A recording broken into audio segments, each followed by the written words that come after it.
Hi everyone, it is Mariah from 460 Realty in Powell River, BC, and today I want to share with you guys how to get your real estate license in BC currently.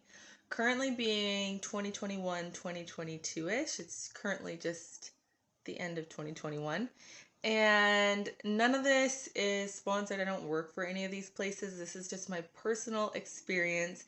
I just got my real estate license about a month ago now. So I'm one of the more fresher licensees, and these are the steps I had to take to get my license. And I'm also going to share with you guys some of the costs associated with getting your license, just so you know what kind of investment it's going to take for you guys to become licensed in BC. So let's get started. The very first step to getting licensed is to sign up at UBC Sauder's School of Business. They're the only place in British Columbia where you can get your license. So don't be fooled by any other websites that pop up. You can only get your true real estate license. We're currently in BC right now through UBC Sauder's School of Business, and that costs, I think, around $1,100 to sign up for, and you have a year from your start date to complete it. So it's self-paced, and you have a year until you can do your exam. Now, I had heard that it was very difficult to pass the UBC exam, so on my own, I decided to sign up for some tutoring, and I used GoBC. I had so many recommendations for that one. Now that I've completed that course, I have discovered that there are more tutoring courses, but from the sounds of it, they don't sound as good as the GoBC version that I just did. They have a 99% pass rate, and they claim to only teach you what you're going to need to know for the exam. Because if you do sign up for UBC, and if you've seen some of my previous videos talking about the course, the UBC textbook is huge, and you're pretty much just expected to read through that whole textbook, and you don't know what information from that textbook is going to pop up on the exam. The GoBC claims to only teach you what you need to know on the exam. It was so helpful. I 100% recommend it to everyone, and everyone that's come to me since I've gotten my license and has asked me how to get their license, I do always say, sign up for GoBC. But that is an additional, I believe it was like $960, so almost another $1,000. These are all approximate, so don't quote me on that. But definitely, I did GoBC. They also have it set up that you only have 3 months to do the GoBC. It's also self-paced, but it's videos. They explain it really well. And for someone like me, some of these concepts that were totally new to me, they didn't go completely over my head, and I was actually able to absorb the information a lot better than if I was just reading through a textbook. You don't need that to get licensed, but I highly recommend it to get licensed. I know people who have had to take their exam multiple times because they didn't complete it the first time. And once you start doing it multiple times, there becomes a charge. And if you have to do it more than twice, you have to pay to take the whole course over again. So if there was a way that I was able to do it and pass on the first try, I was going to pay the extra money to do that. The next thing that you need to be licensed in BC is to take an English test. This is also a test that they use to get your citizenship to Canada. It's not a very difficult test, but they do take it very seriously, and everyone needs to do it. If English is your first language, it should be a fairly simple test to pass. I didn't study, I didn't even look at it, but they do take it very seriously because it is also the citizenship English test that they do for people. So it is very strict. You bring your passport in, there's no talking, there's people watching the room, but it's a very basic test. And I forget how much that cost. I think that was around $300, maybe $400.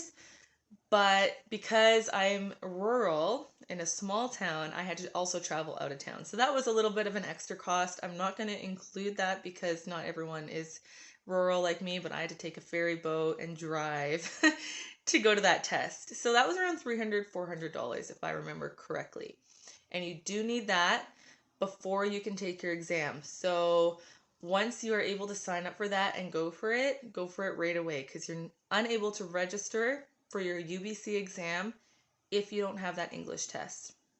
Okay, because I was doing GoBC, I was able to fast track my exam and my course. I did it all in 3 months. That's one of the most asked questions I get from people that found out I just got my license was, how long did it take to get your license? For me, it took 3 months, but I know other people that studied all year or for multiple years and got extensions before they took their exam. So for me, I completed all of this within 3 months. It was a little bit of a whirlwind. It went by really quickly, and I studied a lot during those 3 months. My poor husband got a lot of yelling to be quiet because I was trying to study all the time. Okay, another investment you need for the UBC course is a calculator. It's a financial calculator. I was able to just borrow them from someone because you'll never use this calculator again. So if you don't have to buy it, try and borrow it or buy a used one because you literally only use it for your course. And I know that that calculator is around $40, maybe $50. I didn't have to pay for it because, like I said, I borrowed mine, but just keep that in mind. You will need a calculator for that portion of the real estate license. You will need a calculator for that part of the course. You have to register for your exam 1 month before your exam. So there are two options, and I'm going to explain them both to you here and the pros and cons of each option. There's a written exam and the online exam, and I'm going to explain the pros and cons to both of those. I'm going to start with the written exam because that is the exam that I took. So the written exam, they offer it every 3 months. So one of the cons to that is if you're not quite finished your course, and this course does not run as often. Or if you're finished your course really early, you might have to wait a couple months before you can take the exam. So that could be one of the cons. I lucked out that I just had finished my course just in time for the exam. So the knowledge was fresh in my head, but it doesn't always work that way. So one of the cons is that it isn't offered as frequently. One of the pros is that it is held in your hometown. So I was able to drive to the location, which was 2 minutes from my house, do the exam, and go back home to my own bed. It was so nice to just be able to go home after my exam. No hotels, no traveling, just write the exam and go. That was a major pro for me. The other pro is that it's free. One of the cons is that with the written exam, your results are going to take around 2 weeks to get. And if you're someone who's really anxious to know the results of their exam, this is going to take a little bit longer. The written ones, they have to mail away, and you know mail, especially during COVID, is a little bit slow. Then they mark it, and then you get your results. And for me, because there was also a few statutory holidays, it took even a little bit longer because there wasn't full weeks between that. So the waiting period can be a little bit nerve-wracking. If you don't mind waiting though, the written is a totally fine option. Another could be a con, could be a pro, is that it is in writing. So when you're studying to take your UBC exam, because I was doing it online, everything I had been doing up until then was all online. So I was just used to doing everything online. If you're not used to doing it in writing, that could be a con just because you've been studying it on technology for so long and now you're writing it on paper.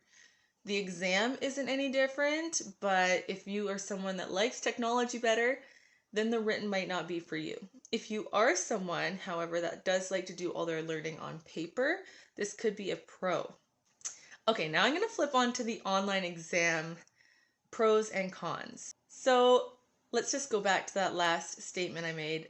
The pros to the online exam is that because you've been studying this whole time online, it's very consistent with what you've already been doing because it's already online. And if you're someone that likes technology, likes that kind of thing, this might be for you.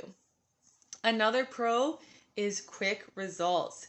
They say you usually get your results within 2 days or like after the weekend because they're just scanning those results and sending them out. So if you do not like waiting for your exam results, online is definitely a great way to go because you're going to get your results a lot quicker.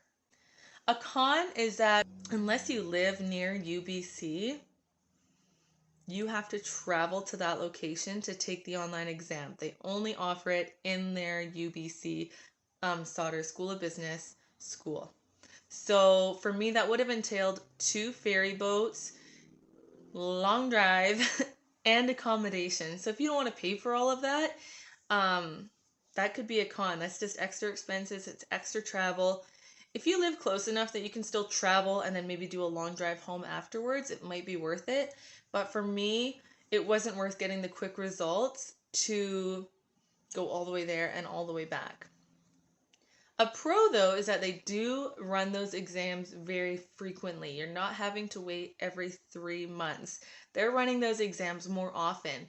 So if you can see that you're almost finished your course, but they're not offering an exam for another couple of months, you might want to consider taking the online exam because you're going to be able to do it with the fresh knowledge in your head instead of waiting a couple of months. Those are both the exam options. Now I'm going to go on to step 2, which is the after course.